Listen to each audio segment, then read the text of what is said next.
So I'm back here at St. Paul Ruins of Macau, and guys, I don't know if you can me because this is the typical tourist area, and guys, nahihililan na ako. Pero of course, diba, for the sake of seeing the famous attraction, we're gonna be here. Mahirap kumuha ng magandang picture as you can see, pero titignan natin, sana may makuha tayo. I'll just show na lang if ever meron akong makuha. Punta muna kami sa taas, maghahanap ng pwesto. So, pag may nakita kami, ituturo ko kung nasaan na lang dito sa vlog. Okay? Shots here na mukhang okay. Sorry, nag-reflect kasi yung sun. Pero maganda yung ano niya. Tingnan mo. Yung angle niya. Tapos pwede nyo namang i-crop or zoom. Ayan. Dito siya. Malapit na siya dun sa may front ng simbahan. Parang dito, katapat nitong may mga plants na to na na building. Ayan.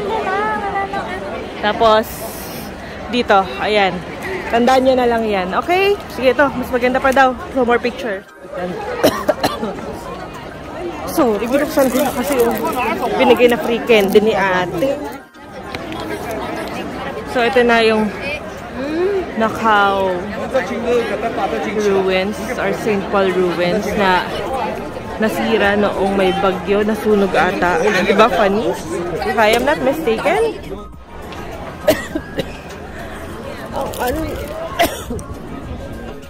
More ruins.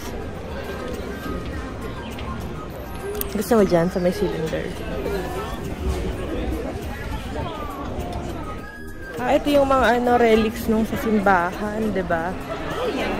Diba nung gumuho? Ito na ata yung mga natira-tira.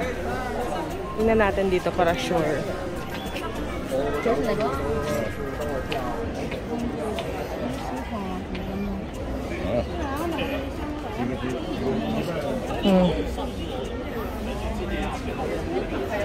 Okay. So, ito yung ng simbahan. Parang makikita mo yung mga remains niya. Okay. Ang likod nung St. Paul Ruins. Yung harap niya, diba? Nakita nyo naman kanina. Ang galing, no? Na patayo pa rin siya after how many years, diba? Pero syempre nilagyan na nila ng mga modern support. Pero still, you can see, diba? Ang tibay ng architecture ng front. Ito talaga yung most iconic kapag nakita mo na Macau. I mean, yung front nito. You can see this one. You can scan it via WeChat para mas maganda yung experience mo, mas informative. Ayun. So, scan nyo na lang, guys, if ever makita nyo to dito. Or you can scan it here on my video. Ito yung mga mukhang pare-parehas lang siya, pero kasi dun sa map, ito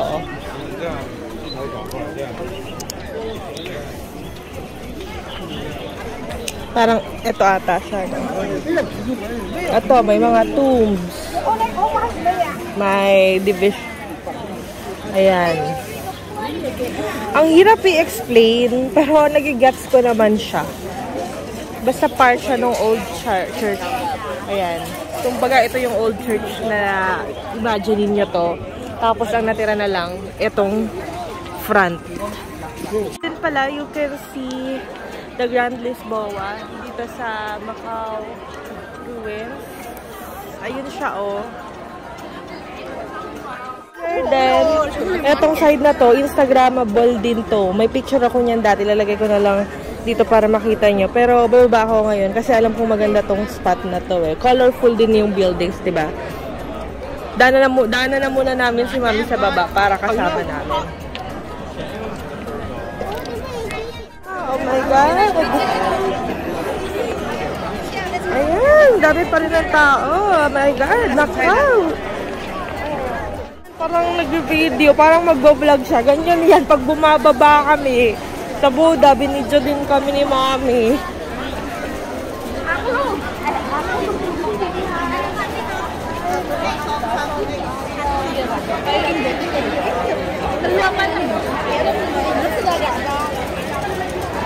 Ano ba, Mami? Hindi pa tapos.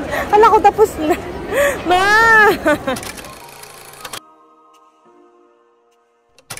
Just need to confirm. I only get this one. Yeah. It's my mom forgot. Here, you forget take the rest. You asked I forgot to take. You're there, Nai. Oh my god.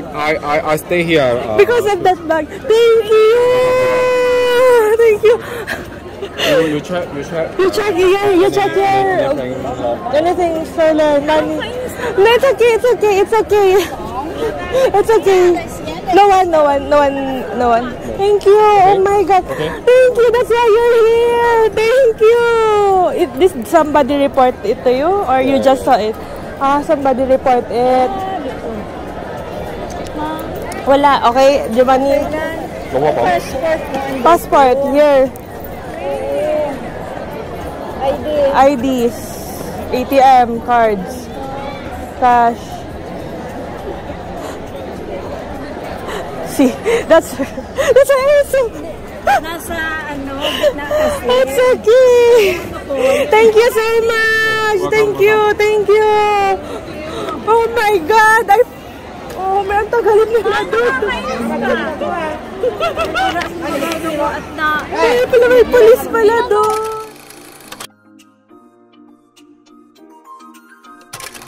Pwede kang mag-take ng photos, peeking yung St. Paul of Ruins. Ayan, maganda rin siya, mga Instagrammable yung building, yung colorful building. Huwag na kayong tumingin sa taas, pero dito na lang sa baba. Ayan. Ito, magaganda yung mga bintana dito. Kira nyo naman, crowded. Maglalagay na lang ako ng mga photos na nakuha namin. Dito hindi na kami nakakuha, pero before I have here. Arabica na nga pala to. Ewan ko ba si Mami napatigil?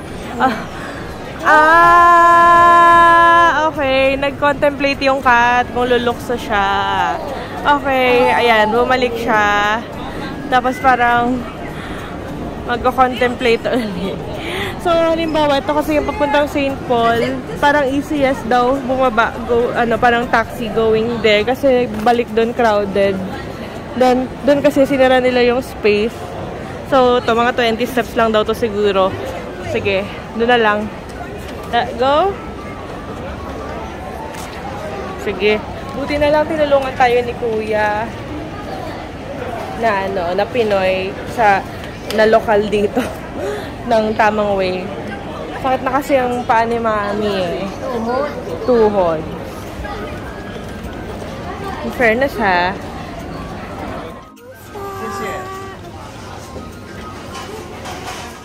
Siya yung pusa.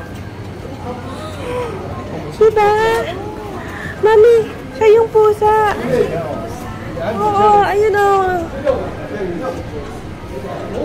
Siya yung pusa na tatalon. Oo, siya yung pusang tumatatalon kanina dun sa 3D. Oo, sige. Kapatid ko daw.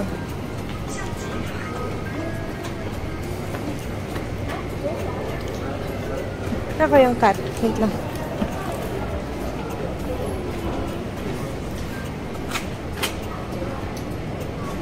Oh, si Iko sing. Oh. Oh, ito siya oh.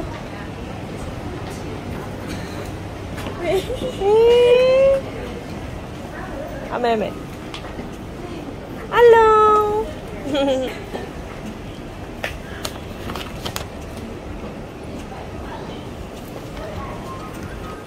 Tubig. It's by cold. Do you have cold? Yeah. Okay. I'll have cold water.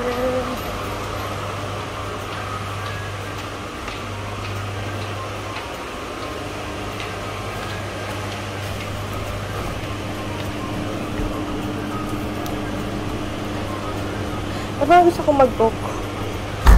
Sorry. Ay, hindi. Wag na. Water lang. Pang meron dito. 3. Ilang tao. Siguro hindi pa masyadong na-discover. Kasi tingnan mo, nandun sa other side yung touristy. Okay. Ito. hindi ko naman tatawin siya in time.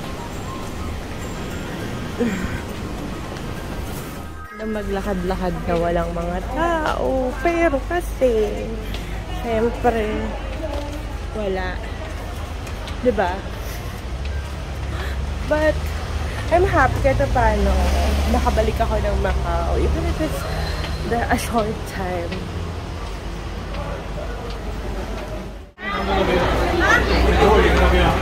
Kumuha kami nitong egg tart na to. Ayan, titikman na lang namin. There. Ayan yung poke. Ito yung paper bag niya. So, sikat na sikat yan. Kumuha kami ng crispy pork. Hindi beef jerky ha. Mas masarap kasi yung isa. Mas nagustuhan namin yun kumpara sa beef jerky. So, nandyan siya.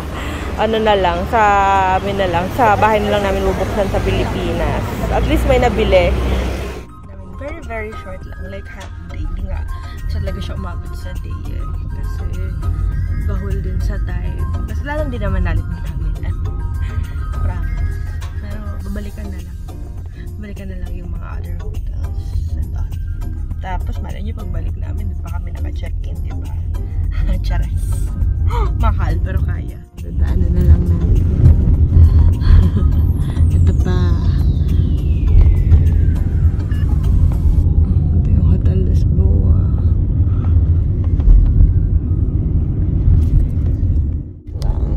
Dito na ulit tayo sa outer. Ayan. MA or cash? Cash. Okay. Okay, Hong Kong dollars. Taxi. Ito lang naman yung welcome ng port. Tapos from Senado Square to Macau Outer Ferry Terminal, it's 41 pataka or HKD na lang yung babayaran mo. Oy, difference yung rate nun ha. Pero kung may HKD kayo, pwede nyo gamitin dito. So, ayun. From here, second floor daw yung departure. So, akyat tayo. Saan?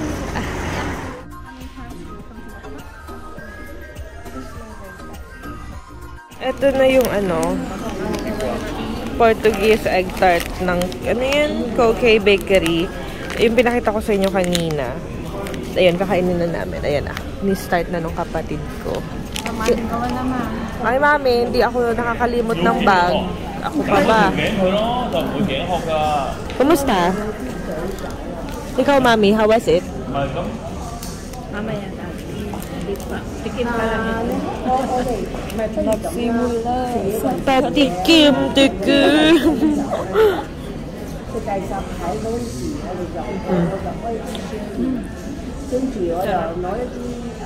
Yummy? Painin na natin. Medyo mainit-init pa naman.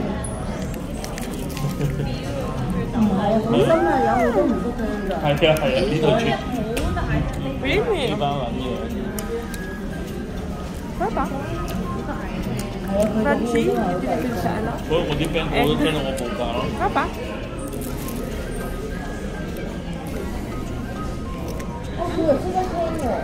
Mapapakain ka.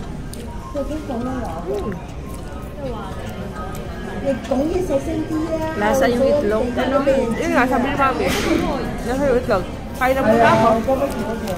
Thank you. Going back to Hong Kong, and this is the ferry terminal, and Turbojet is our choice of transport going back. So, ayan.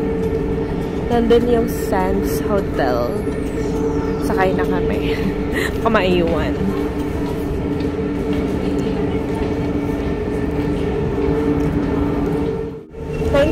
Ticket. Upstairs? Yeah. Upstairs. Okay.